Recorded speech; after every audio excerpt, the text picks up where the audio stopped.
put in the record information from the Centers for Disease Control that refutes this urban legend that somehow these funds were used for spaying or neutering dogs. I mean, these things just aren't true. Without objection, so thank you, Mr. Speaker. The reality is, it will mean that 326,000 women will not get breast cancer screenings and 284,000 women will not get cervical cancer screenings. That's what happens when you zero out the prevention fund. And now I yield 2 minutes to the gentlelady from Pennsylvania, member of the Budget Committee, who's been focused very clearly on these health issues. Gentlelady from Pennsylvania is recognized for 2 minutes. Thank you, and I appreciate the ranking member's comments and his good work and important work on this the plan, the Republican plan and the Democratic alternative. Let me start by saying very clearly, once again, House Republicans are taking a short-sighted approach to deficit reduction and economic growth in this country. Now, the federal budget is a statement of our priorities and our values as a nation, and Republicans have made their priorities and their values very clear. The federal budget is about choices, the choice to protect seniors, the choice to grow our middle class, the choice to make smart investments in our economy, or not. The Republicans have made their choice very clear. They are choosing to cut prevention and public health efforts, immunizations and flu vaccines, screenings for birth defects, developmental disabilities, and hearing loss in children. And they are hurting mothers who need prenatal care, children who need hearing and eye exams, women who need screening for cancer and heart disease, and our frailest, sickest seniors who need nursing home and in-home care. Republicans are choosing to eliminate essential health services that save dollars and save lives. This choice will hurt millions of American women, children, and seniors. Instead, the Republicans are choosing to protect tax breaks for the largest oil and gas companies and tax breaks for companies that ship American jobs overseas. There is a better way. The Democratic budget takes a balanced approach to deficit reduction. It makes spending cuts and targeted investments to grow our economy, and it meets our obligations to our nation. The Republican plan rejects this balanced approach. It rejects efforts to grow our economy. It rejects protections for our seniors, our children, and our future. It is a wrong choice for the American people, and we must reject this plan. And I yield back. The gentlelady yields back her time. The gentleman from Maryland reserves. The gentleman from Wisconsin, Mr. Ryan, controls the time. Mr. Speaker, at this time I'd like to yield 1 minute to the distinguished gentleman from Florida, Mr. Young. The gentleman from Florida, Mr. Young, is recognized for 1 minute. Mr. Speaker, I rise in support of H.R. 5652 to stop sequestration of our nation's defense. We need certainty in the future of our national defense. We need certainty in the industry that serves our national defense. We can't wait until January to make decisions about sequestration, what the funding is going to be. The Pentagon will begin in the next month to prepare industry to begin stopping contracts, not issuing contracts, basically putting small suppliers out of business, putting small contractors out of business.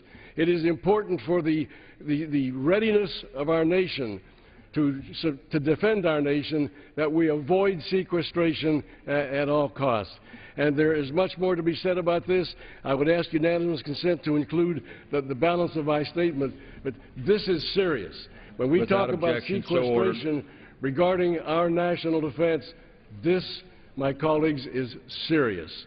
And we have got to take this first step so that we can complete before the deadline, we can complete this job. And I yield back. Thank you. The gentleman yields back his time. The gentleman from Maryland is recognized.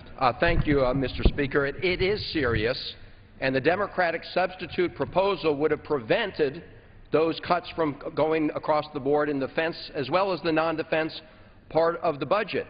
Unfortunately, our Republican colleagues don't think it's serious enough to ask oil companies to do without taxpayer subsidies to help cover the cost. They apparently don't think it's serious enough to ask people making $1 million a year to help with our deficit reduction and to pay for the military that we have. And with that, I yield 2 minutes to the ranking member of the Financial Services Committee, Mr. Frank, to talk about some of the impact of this on taxpayers. Gentleman from Massachusetts recognized. Mr. Speaker, the Republican approach does some cutting, but it does even more shifting. I agreed with the Wall Street Journal editorial a few weeks ago, which praised the gentleman from Wisconsin because he was shielding the military from any significant cuts and instead making it up for Medicare and Medicaid. That's the Wall Street Journal, Mr. Murdoch, thanking the gentleman from Wisconsin for cutting Medicare and Medicaid, not to balance the budget or reduce the deficit, but to pump up military spending. Similarly, this claim that they are saving $20-some-odd billion in dealing with the liquidation authority is exactly wrong. What the Republican approach says, and we have a roll call vote in our committee which did this, it continues their position that the large financial institutions with more than $50 billion in assets should pay nothing for the cost of cleaning up the mess. In our original bill in 2010, we met CBO's requirement that there be a $20 billion cost by assessing the large financial institutions. To get the cloture in the Senate, 3 Republicans made us back off. In our committee this year, the Republicans said, we don't like this, and it's going to cost $20 billion. CBO, by the way, says that it costs $20 billion only within the 10-year window. CBO says the $20 billion will be paid out and it will be repaid by the large financial institutions. And they asked unanimous consent to submit another article from the Wall Street Journal making that point. But here's what the Republicans did. They said, let's not have the financial institutions be vulnerable. We looked at what CBO said and we said, okay, CBO says the $20 billion from the financial institutions will come at the end of the 10 years rather than the beginning. So we had an amendment to assess the large financial institutions $20 billion, 29 the CBO said it would cost, at the beginning of the period. The Republicans said the banks were being overtaxed and voted it down on a party line vote. Gentleman from Massachusetts, time has expired. The gentleman from Maryland reserves. The gentleman from Wisconsin is recognized. Mr. Speaker, I yield myself 30 seconds. Medicaid is projected to grow at 125% over the next decade. Under this bill, it will grow 123%. Food stamps grew 270%. Under this bill, they would have grown 260%. Only in Washington is this considered draconian cuts. Slowing the growth of spending is not cutting. It's slowing the growth of spending. With that, Mr. Speaker, I ask unanimous consent to yield 5 minutes of my time to Mr. Franks of the Judiciary Committee and ask unanimous consent that he be allowed to yield time. Without objection, the gentleman from Arizona controls the time and is recognized for 5 minutes. And I certainly thank the gentleman. Mr. Speaker, I believe it's important, first of all, in this challenge that we have with our federal budget to realize that all budgets, whether they are personal budgets or business budgets or budgets by governments, all of them eventually and inevitably come to balance. They either do so by wise fiscal policy or by catastrophic failure. The fact is that this administration has spent us into the Stone Age and added to our deficit approximately $1 trillion a year since they came into office. And, Mr. Chairman, the result is that we have more people living in poverty under this administration than ever before. So there is something wrong with the equation. Now, having listened to the debate over this reconciliation bill, it's clear to me that Republicans and Democrats have a very fundamental philosophical difference over whether or not we should take steps to reduce the federal deficit and avoid the arbitrary and inflexible automatic spending cuts that are set to go into effect next year. Republicans propose to reduce the deficit and avoid the automatic sequestration by eliminating wasteful programs, wasteful government spending, and curbing fraud in government programs in general. The President, on the other hand, has proposed raising taxes on the American people and American families and businesses while at the same time increasing federal government spending. I cannot think of a more stark contrast, Mr. Chairman. My friends on the other side of the aisle have demagogued this reconciliation bill beyond recognition. The fact, however, remains that this bill reduces the deficit not by some parade of horribles, but by stopping fraud, eliminating government slush funds and duplicative programs, and controlling runaway federal spending. And it does so while preventing devastating defense cuts that the Obama administration, their own Defense Department, has called, quote, unacceptable. And it does so by making sure that the domestic spending cuts that the President's own budget claims will inflict great damage on critical domestic priorities do not go unaddressed. As part of the reconciliation process, the Judiciary Committee, Mr. Chairman, has recommended reforms to our medical liability system to rein in unlimited lawsuits and to make health care more accessible and affordable to all Americans. According to the Congressional Budget Office, the Judiciary Committee's proposed medical liability reforms will reduce the deficit by more than $48 billion the very first year and beyond. The simple fact is that frivolous lawsuits drive physicians out of the practice of medicine in the primes of their careers. It pushes others away from high-risk medical specialties and causes the vast majority of healthcare providers to practice defensive medicine. Studies indicate that the cost of healthcare lawsuit abuse is between $230 and $650 billion annually. The Judiciary Committee's proposal helps to eliminate the cause of this out-of-control lawsuit abuse.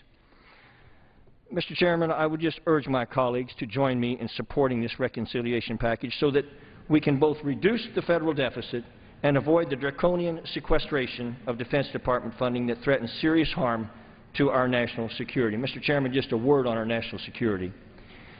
There is no more important thing to our economy of any kind than making sure that we are doing everything to be productive in a secure environment. If our national security is undermined, our economic security will be writing its own economic obituary.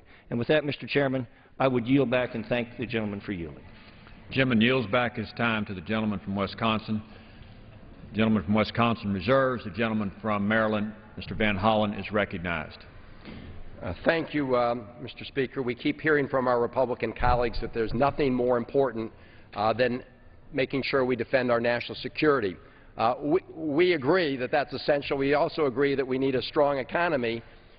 What's confusing is if that's so important, why our Republican colleagues refuse to ask the big oil companies why they don't ask them to give up their big subsidies.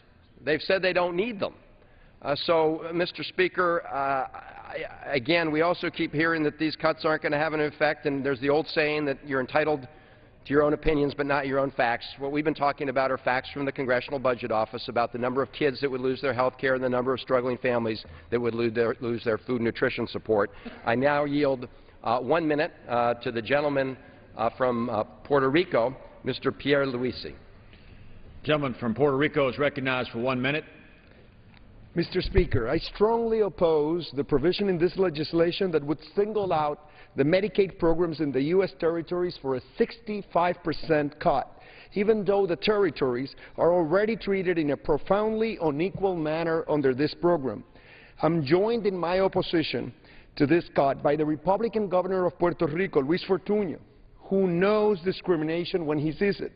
And I'd like to remind the gentleman from Wisconsin that in the case of the territories, we're talking about an actual cut. We're not talking about a reduction in the growth of our funding because we have a cap to live with.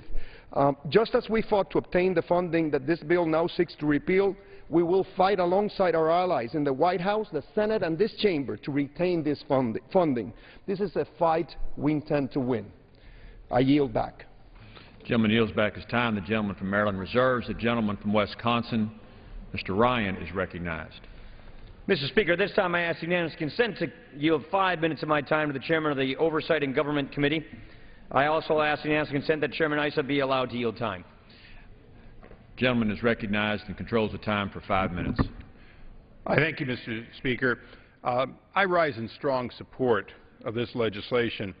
Our committee has participated in $83 billion worth of this package, saving our men and women in uniform from finding themselves holding wooden rifles.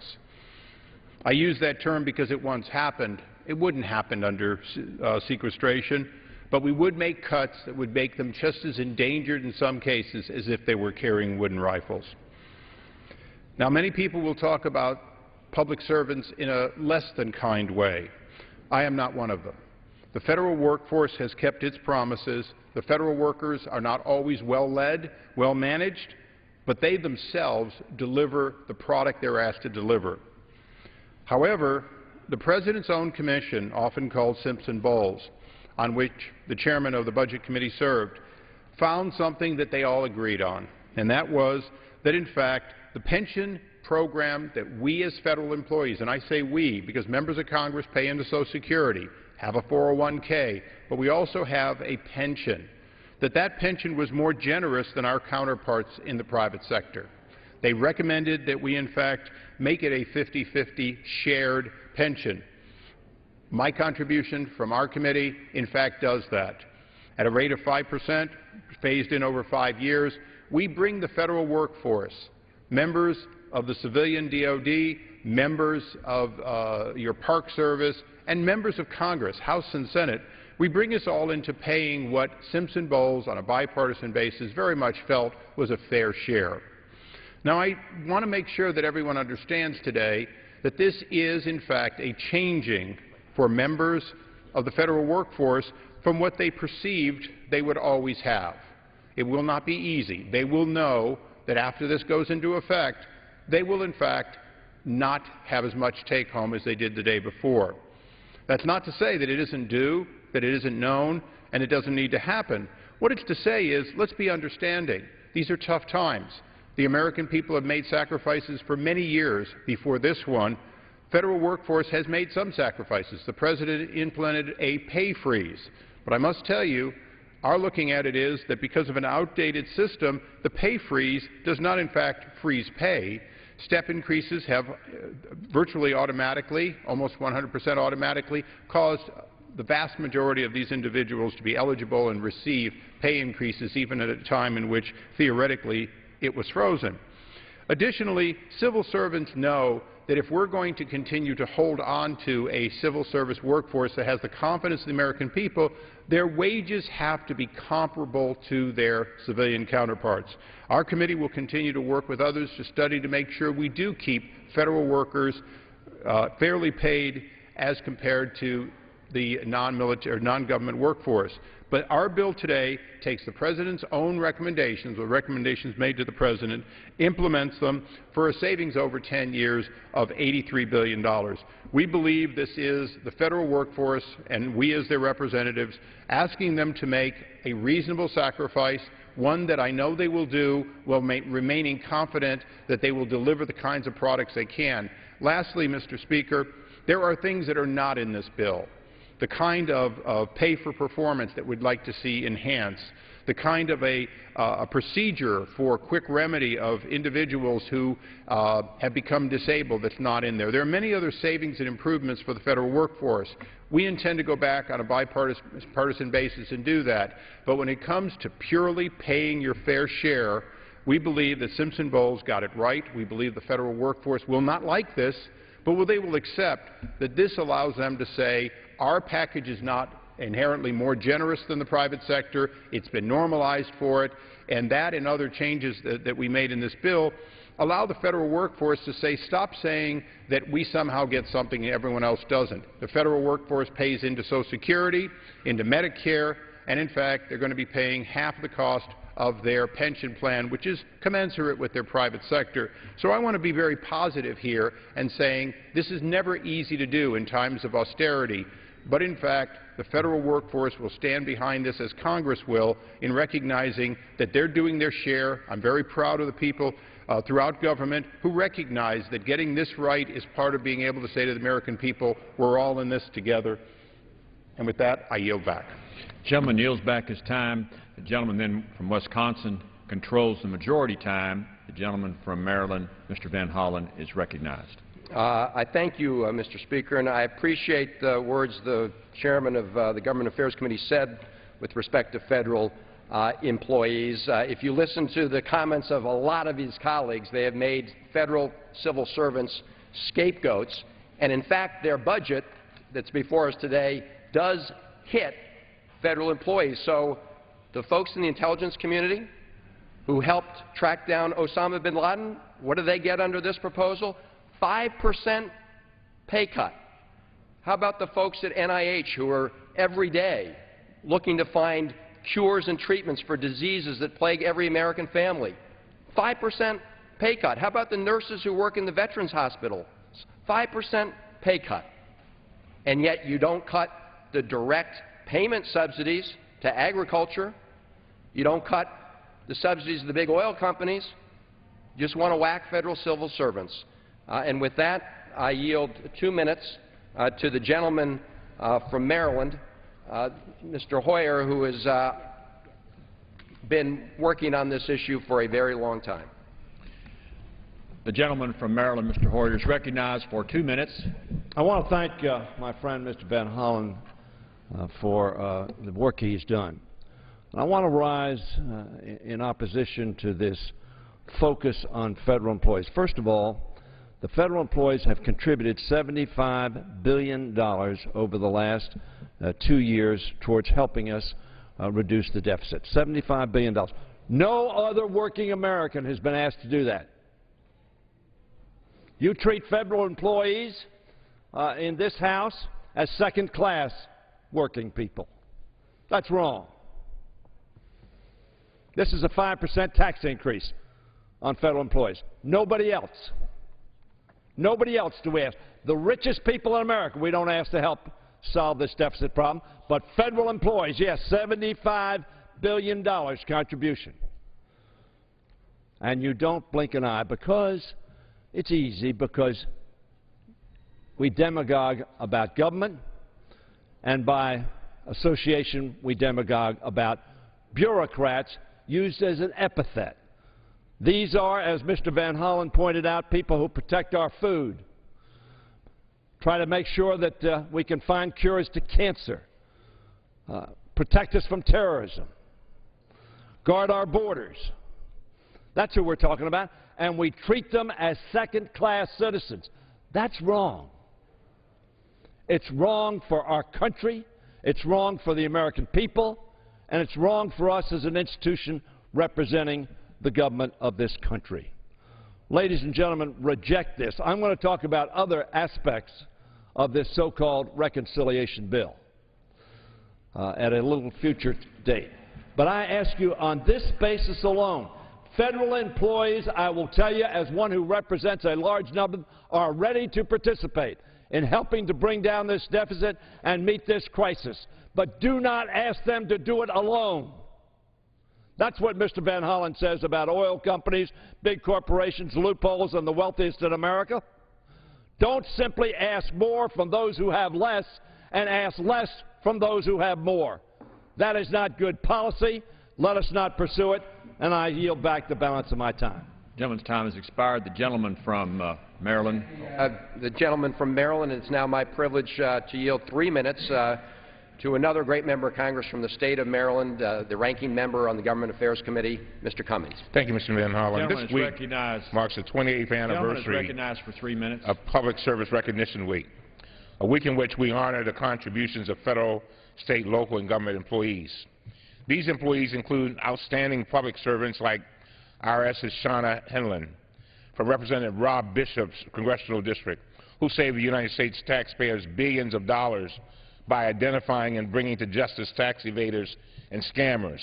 They include the State Department's Shane Morris, a constituent of Representative Christopher Smith of New Jersey, who played a critical role in ensuring that United States diplomats in the Middle East continued to receive classified information, material, and equipment during the Arab Spring uprisings in 2011. Instead of us using this week to celebrate the good work of government employees who dedicate their lives to serving others, the Republican majority has put legislation on the House floor today that would take billions of dollars out of their pockets. I ask my colleagues on the other side of the aisle, where is the appreciation or compassion for the dedication and commitment that public employees display day by day? It certainly is not in this bill, which is an unpassionate and wrong-headed approach to our fiscal problems. The federal employee-related provisions in this bill, which were reported out of the Oversight Committee, would reduce the take-home pay of nearly 3 million middle-class Americans by 5%, mandating increased retirements contributions. The bill also would eliminate the FERS annuity supplement for new workers who retire before they are eligible for Social Security at 62. According to the Office of Personnel Management, the average annuity amount for current FERS retirees is nearly $700 per month. I do not think any American who has dedicated his life or to the public service should be forced to lose that much money on a monthly basis, particularly those on a fixed retirement budget. Our middle-class federal employees have already contributed $75 billion towards the deficit reduction and other government programs, while millionaires and billionaires have not been asked to contribute one additional cent to improve our government's financial condition. I strongly urge my colleagues to oppose this legislation and instead support a more rational and equitable budget proposal that asks for shared sacrifice from everyone in our country. And with that, Mr. Chairman, I yield back. The gentleman yields back his time. The gentleman from Maryland, Mr. Van Hollen, reserves. The gentleman from Wisconsin is recognized. Mr. Speaker, I yield myself 30 seconds. The gentleman's recognized. Members of Congress and federal employees contribute 0.8% to their pensions. According to the CBO, their benefits are 48% higher than their average private sector counterparts. We think it's just reasonable and appropriate that they contribute about 5.8% to their pensions to contribute their half. It's the least we can ask of ourselves as members of Congress and hardworking federal employees, that we treat ourselves like private sector workers are treated. More to the point, Mr. Speaker, if we want to have the moral authority to get spending under control, we need to ask more of ourselves. And with that, I ask unanimous consent to yield 5 minutes of my time to the chairman of the Ways and Means Committee and ask unanimous consent that he be allowed to yield time. Without objection, the gentleman is recognized for 5 minutes and controls the time. Thank you. I thank the chairman for yielding. And, Mr. Speaker, back in 2010, I served on the President's Debt Commission, otherwise known as the Simpson-Bowles Commission. And during that commission, we heard nonpartisan expert testimony that debts as large as ours slow economic growth by about 1%, and in America that translates into about 1 million jobs. So to start getting our debt under control and our economy back on track, we passed the Budget Control Act. But we all know that was a blunt and ineffective tool, and as a result, Republicans have stepped forward with a smarter plan.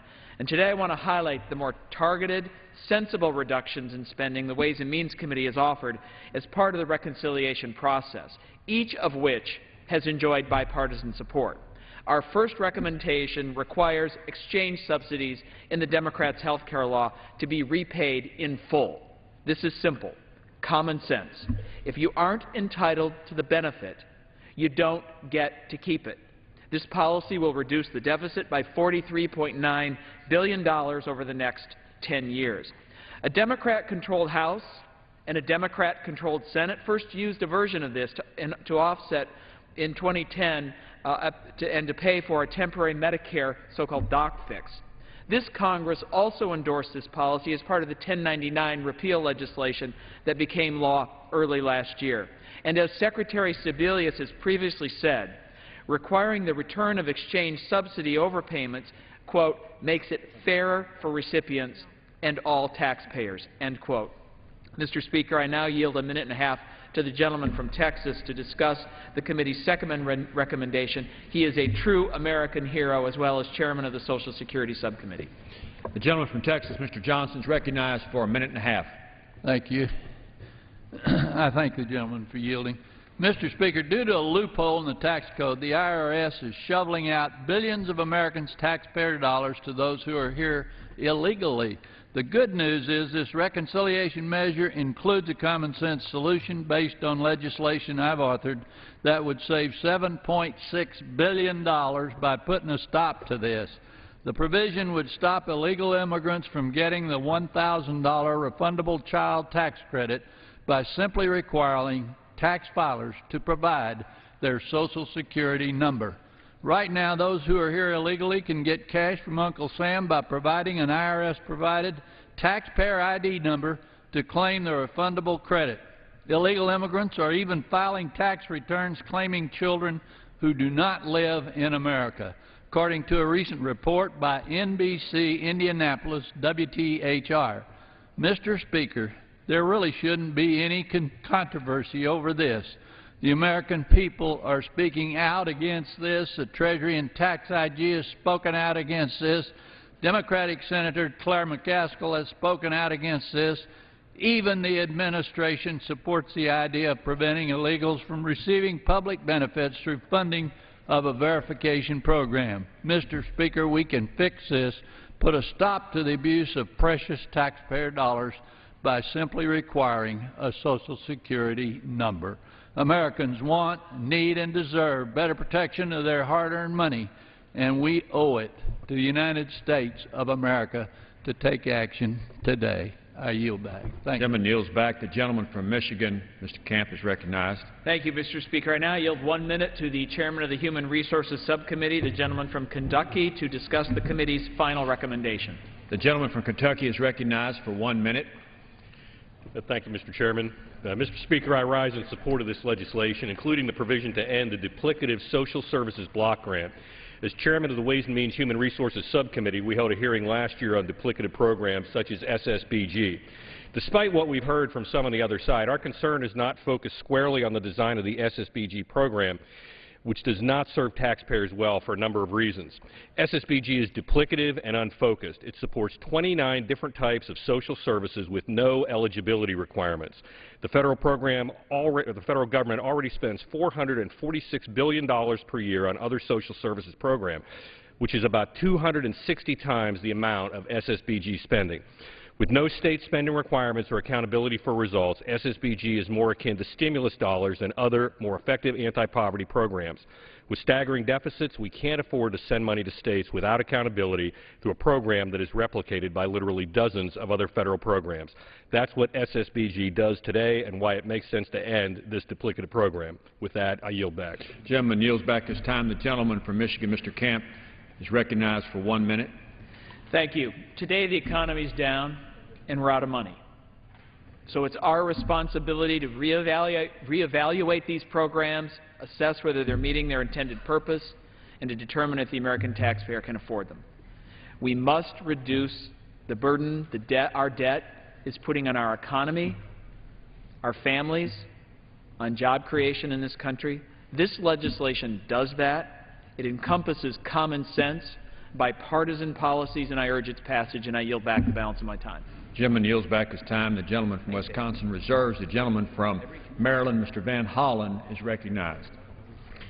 Thank you, Mr. Speaker. With respect to the child tax credit, I ask unanimous consent to put in the record a letter we received from the Catholic bishops on this subject. Without objection, so ordered. And, Mr. Speaker, I would just say, and I quote, I reiterate our strong opposition to an unfair proposal that would alter the child tax credit to exclude children of hardworking immigrant families. The bishops also talk about the devastating impacts of eliminating the social services block grant.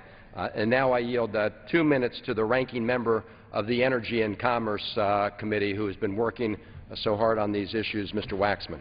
The gentleman is recognized for 2 minutes. Mr. Speaker, the bill that is before us today is an unbalanced package of cuts that hurts the most vulnerable populations in our society and the working middle class.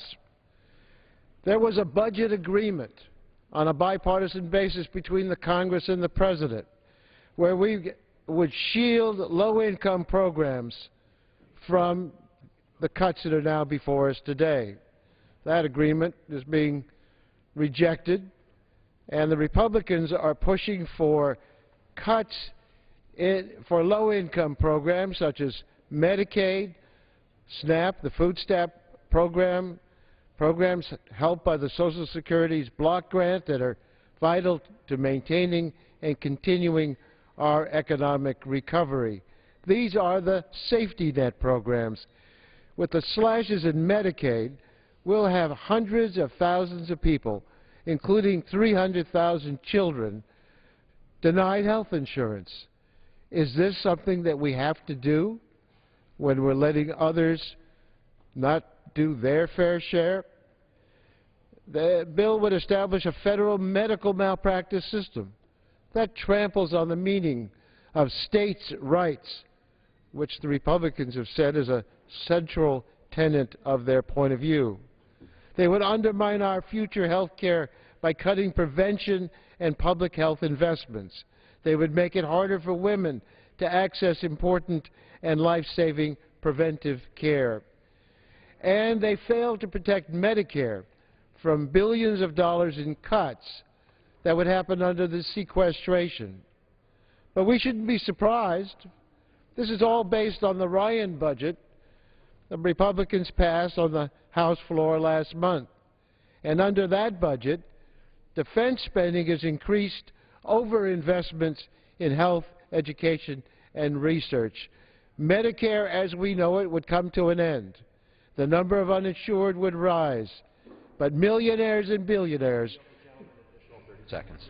Foreign is recognized for additional 30 seconds. Millionaires and billionaires would receive enormous tax cuts.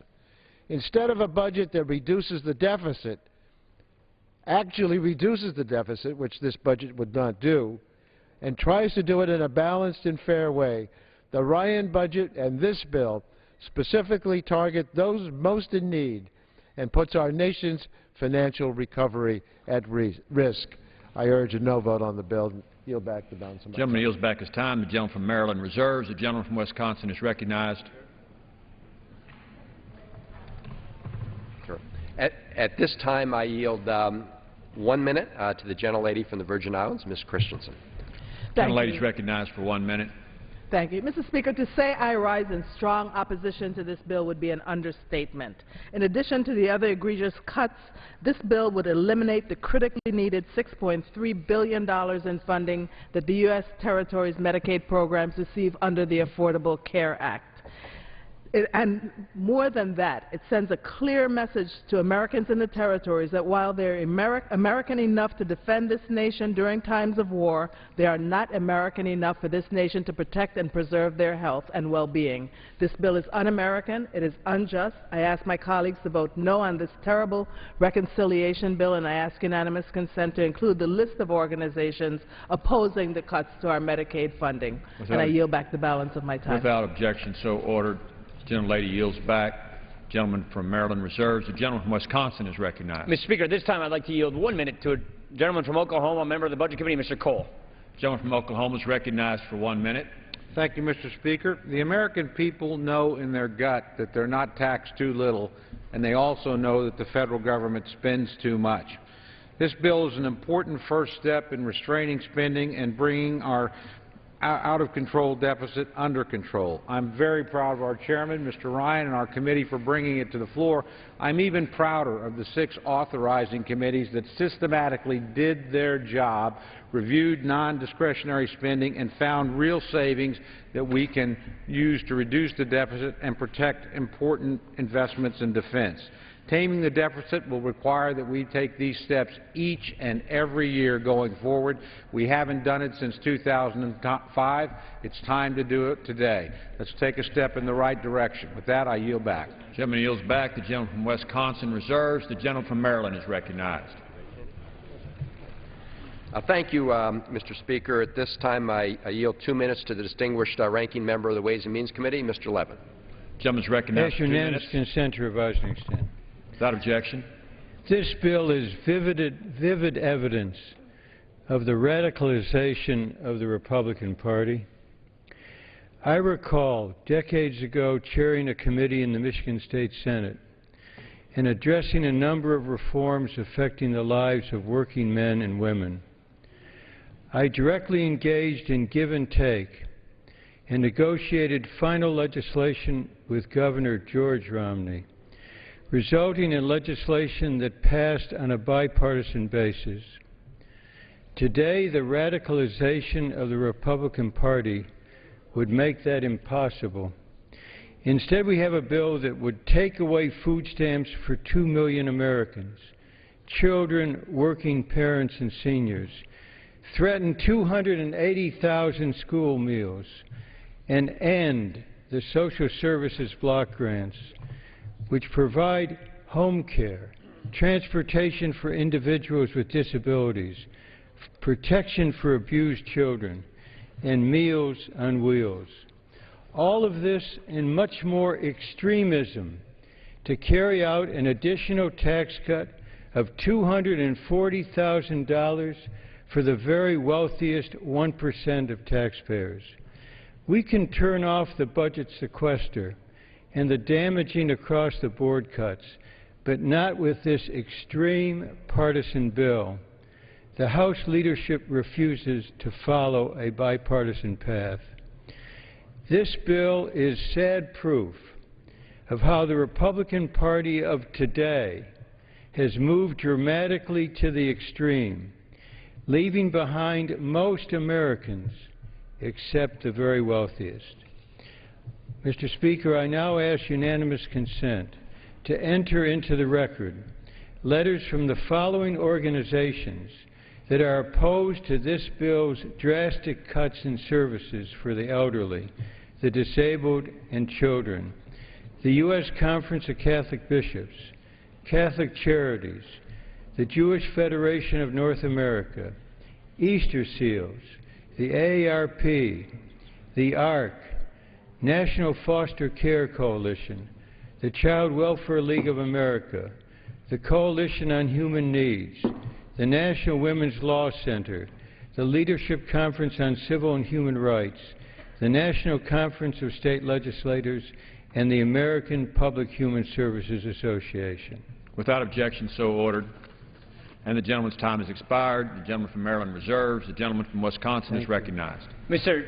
Speaker, I'd like to yield 1 minute to a distinguished gentleman of the Budget Committee, Mr. McClintock. The gentleman is recognized for 1 minute. I thank the gentleman for yielding. Mr. Speaker, we've heard a lot about fairness, which the Democrats defined to mean taxing businesses to finance a variety of welfare programs. Problem is, businesses do not pay business taxes. Business taxes can only be paid by consumers through higher prices, by employees through lower wages, and by investors, mainly pension funds, through lower earnings. There is no other way to pay a business tax. So the net effect of pursuing their definition of fairness is to push more consumers into debt, push more employees into unemployment, and push more retirees into poverty, which in turn requires more and more government welfare spending until their financial house of cards collapses.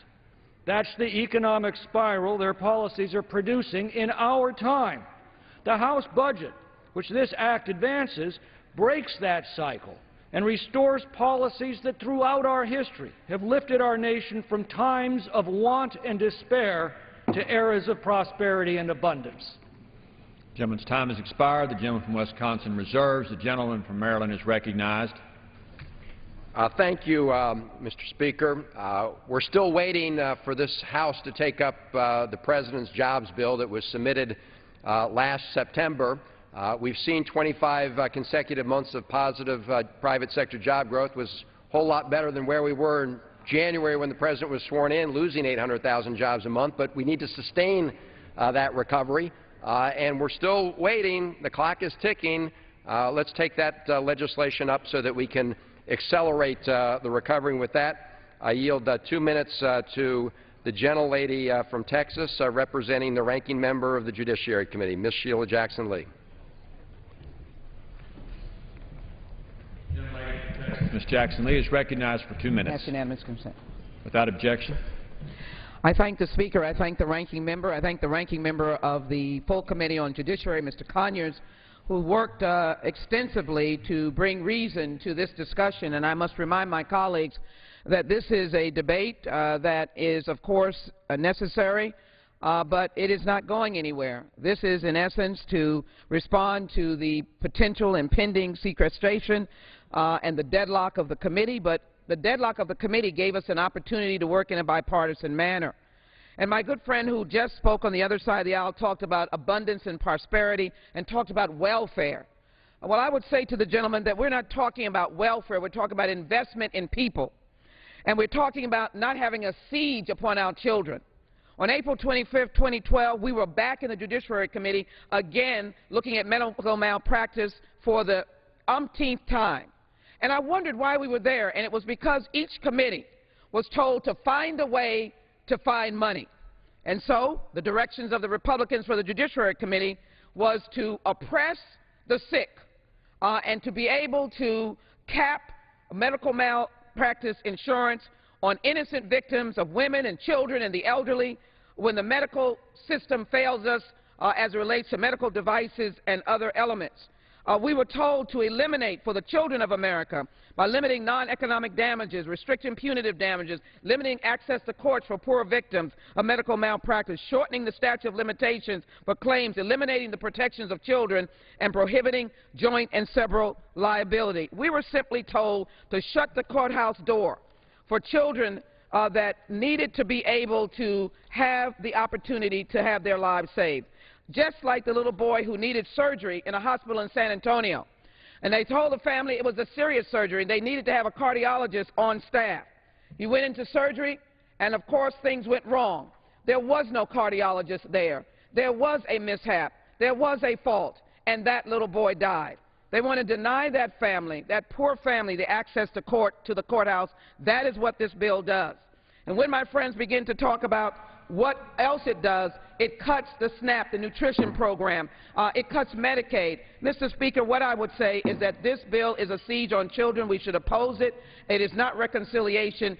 It is oppression. And I'd ask us to vote against it. I'd ask to submit into the record, Mr. Speaker. I'd ask to submit into the record, Mr. Speaker, a letter from the International Association of Firefighters that are against this underlying legislation. Without objection. With that, I yield back my time. Time has expired. The gentleman from Maryland reserves.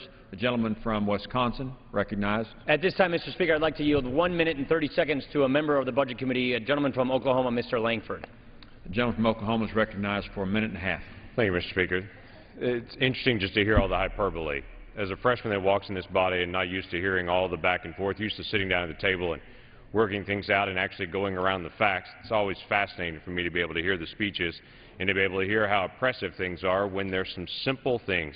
It reminds me again of how difficult it really is to bring down federal spending and to actually balance our budget when we can't agree on simple things. Simple things like, should we write a check and mail it on April 15th to people that are here in this country illegally? Yes or no? If people do not qualify for food stamps, should we give them food stamps anyway? If there's a TARP program that's out there that all of us in a bipartisan manner have said does not work, it was supposed to give home assistance for mortgages for millions of people, and it's been a miserable failure. Can we close down that program and use those dollars? The answer seems to come back no, no, and no. And it's this repetitive statement again and again of, if we'll just tax those oil companies, everything will be all right. Well, I'm sorry, but a $4 billion tax on oil companies, which will cause prices to increase on gasoline, does not solve a $1 trillion hole. This is a first step. This is a beginning point to say we've got to get in balance, and this is a real practical way to begin to deal with fraud and abuse and waste in our system and duplication in government, so we do not have the across-the-board sequestration, so we do not have a big hit on our defense. We've got to solve this, and we should be able to come together and say, this is waste and abuse and fraud. Let's settle that before we deal with taxes. With that, I yield back. Gentleman's time has expired. The gentleman from Maryland is recognized. Thank you, Mr. Speaker. Listen, we keep hearing about waste, fraud, and abuse. We all need to do everything humanly possible to make sure there's no waste, fraud, and abuse. We keep hearing about these people who are receiving assistance under food and nutrition programs like they're cheating the system. They are eligible for the system.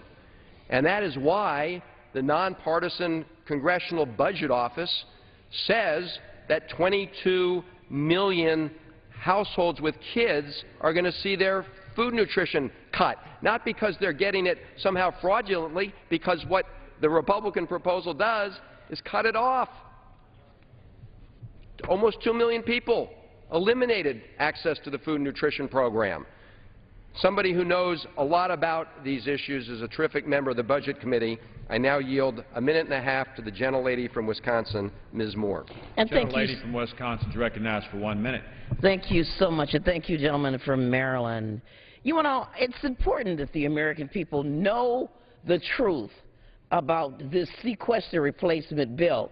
And no matter how many times we hear that this package is going to cut welfare programs or socialist programs like Medicare and Medicaid, things that we call the safety net, all for the sake of preserving every last dime of military spending, ignoring the opportunity to rout out waste, fraud, and the peace dividend, it doesn't add up. The math I was taught is that what you do to one side of an equation, you have to do to another side of the equation for it to balance out. You can't just subtract from the social safety net Medicare, Medicaid, food stamps, cut the social services block grant, stop the Wall Street bailouts. You can't just add more tax cuts for the wealthiest, add more defense spending, maintain oil subsidies, maintain expensive corporate farm subsidies, and say that that's a balanced approach. Americans, I have very limited time, but I want to say to Americans, it don't add up. This dog doesn't hunt. You can't just cut the social safety net and add billions of dollars of corporate welfare and say that that's a balanced equation. It doesn't support simple math. And with that, I yield back the balance of my time. The gentlewoman's time has expired. The chair reminds all members to address their comments to the chair. The gentleman from Maryland reserves. The gentleman from Wisconsin is recognized. Mr. Speaker, this time I'd like to yield 1.5 minutes to the distinguished chairman of the Agriculture Committee for the purposes of a colloquy. The gentleman is recognized for 1.5 minutes. Mr. Speaker, I yield to the gentleman from Pennsylvania for a purpose of joining me in a colloquy. Mr. Chairman, I'd like to ask the gentleman from Oklahoma if he could respond to the notion all of us want to protect the social safety net for the truly needy, but we also want to stop abuses within the system that take money from those programs and hurt the poor. For example, people who hide their assets to fraudulently qualify, people who misuse food stamps or alcohol and tobacco.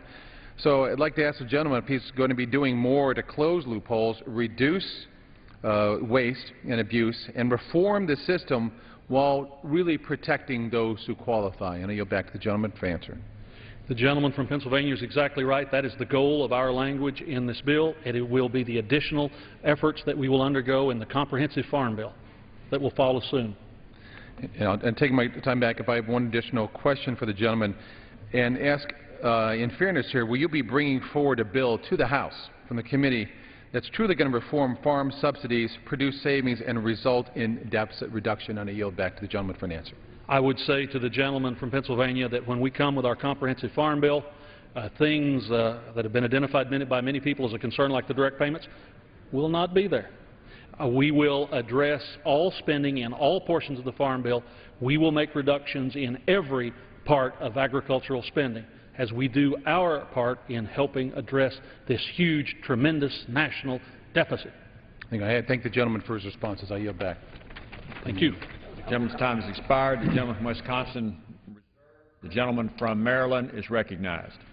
Well, thank you, Mr. Speaker. I was glad to hear that last colloquy because this Republican proposal cut the food and nutrition programs in the Ag Committee's jurisdiction and didn't put 1 penny, didn't ask 1 penny from the ag subsidies. If our Democratic substitute had been put in order, that was one of the cuts that we made in order to prevent devastating cuts to the food and nutrition programs for over 22 million American families with children. I now yield a minute to the gentleman from Vermont, Mr. Welch. I thank the gentleman. Mr. Speaker, this bill seeks to achieve a very worthy goal: reduce the debt of the United States and establish a sustainable level of spending. I share that goal, but I oppose this bill for 2 reasons. First, the proponents of this bill know, or they certainly should know, that there is absolutely no chance this bill will be passed by the Senate or signed by the President. That turns this into a political manifesto, not a practical proposal. Second, and most importantly, the design of this bill guarantees that it will fail. Our budget is a 3-pronged stool: domestic spending, Pentagon spending, and revenues. And if you want a strong and durable stool, you need 3 strong legs. This budget cuts 2 away. It takes revenues off the table completely, and it exempts the Pentagon, with its nearly $700 billion budget, from making any contribution to debt reduction. Mr. Speaker, our debt problem is serious but solvable. 100 of us in this House, 60 Democrats and 40 Republicans, wrote to the super committee and we said the obvious, put everything on the table. Doing so, we can succeed. I yield back. Gentleman's time has expired. Gentleman from Wisconsin. Mr. Speaker, at this time I'd like to yield 2 minutes to the gentleman from South Carolina, a member of the Budget Committee, Mr. Mulvaney. Gentleman from South Carolina is recognized for 2 minutes. I thank the gentleman from Wisconsin, and thank you, Mr. Speaker. You know, Mr. Speaker, in my office, as we all do, we get emails from time to time from constituents, these viral emails alleging from time to time some type of violent fraud in the system or some type of bizarre government overreach. And we actually research them in my office to find out if they're true or not.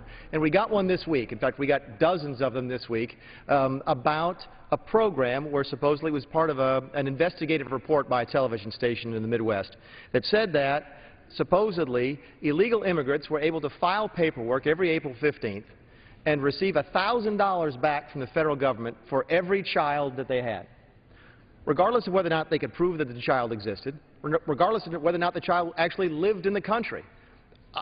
I was stunned by it, to be quite frank with you, when we gave it to my office to actually research it. And it turns out, Mr. Speaker, stunningly, it's absolutely true. Absolutely true. And it's not just a radio station or a television station in the Midwest or me. It's the IRS admits that this is true. The Inspector General looked into this and said we are spending $4,000 million every single year, over $4 billion last year on this type of programs. They admit that it's true, and the IRS has asked us to act, and we have done nothing. This is an outrage, Mr. Speaker. I'm surprised to hear anybody defend this system. This is the type of waste, fraud, and abuse that undermines confidence in the way we do business in this town. This is the type of thing that gives people concern that we don't have any idea what we're doing about anything. The good news here is that for a change, we actually have a chance to do something about it. We could pass the gentleman from Texas's bill, Mr. Johnson's bill, but we could also do something today. We don't have to wait to fix this type of abuse. We could pass this reconciliation bill today and stop this program and at least take a small step towards restoring confidence in the way the American government provides services to its people, and I hope we do exactly that. Thank you, Mr. Chairman. I yield back the balance of my time. Gentleman from Maryland. Thank you, Mr. Speaker. I now yield 2 minutes to the gentleman from Massachusetts on the Ways and Means Committee who knows a lot about this issue, Mr. Neal. Gentleman from Massachusetts is recognized for 2 minutes. Thank you, Mr. Speaker. We just heard a moment ago from the gentleman from South Carolina that there was an illicit or perhaps illegal initiative that was taking place across the country in the Midwest. So the answer in that instance is to notify the U.S. Attorney's Office if it's fraudulent. The answer there is to notify immigration authorities, but this argument right here is not about illegal immigration. This argument today is about, once again, asking the wealthiest people in our society just to sacrifice a bit. When the gentleman talks about $4 billion of fraud, there isn't anybody on the Democratic side that encourages or countenances the idea of fraud. Tell the American people where the expenditures go. 1 million new veterans have been created between Afghanistan and Iraq. If you're 20 years old and you've been wounded in Iraq or Afghanistan, you're going to be in the care of the VA system for the next 50 or 60 years. We are obligated to take care of them. That's where the money goes. We cut taxes in this country by $2.3 trillion during the Bush years, and my Republican pals were all culpable in that argument. You could fight 2 wars in Afghanistan and Iraq, now both north of $2 trillion, and cut taxes by $2.3 trillion, and people wonder why we're in the predicament that we're in.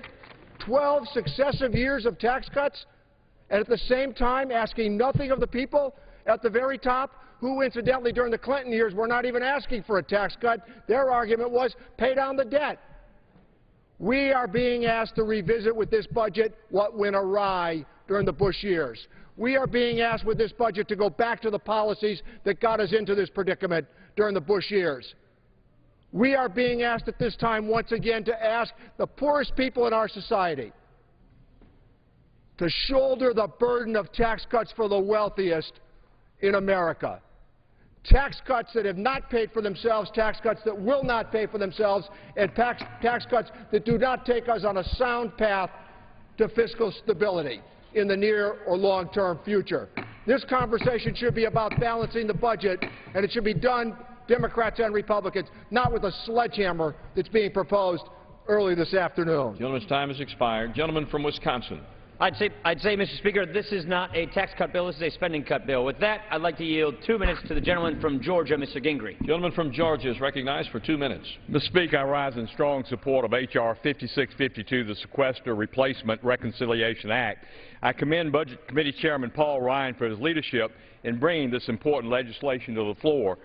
This reconciliation legislation will make necessary and strategic reforms to a number of mandatory programs to better ensure that those most in need of government assistance receive it, instead of individuals who are not eligible or indeed may be gaming the system. With these reforms, we will find nearly $328 billion in savings over 10 years. Furthermore, H.R. 5652 will offset $78 billion in cuts to the Department of Defense as a result of sequestration. Mr. Speaker, I am pleased to see that there are 2 provisions that I offered that have been included in H.R. 5652.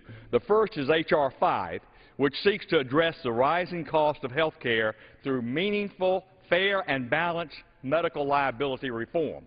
The second is H.R. 1683, the State Flexibility Act, which seeks to correct a problem created by the failed stimulus and Obamacare. This provision gives states the opportunity, to root out waste, fraud, and abuse in the Medicaid program. I urge all of my colleagues on both sides of the aisle support H.R. 5652, and I yield back the balance of my time. Gentleman yields back. Gentleman from Maryland. Thank you, Mr. Speaker. I now yield 2 minutes to distinguished Democratic Whip, Mr. Hoyer.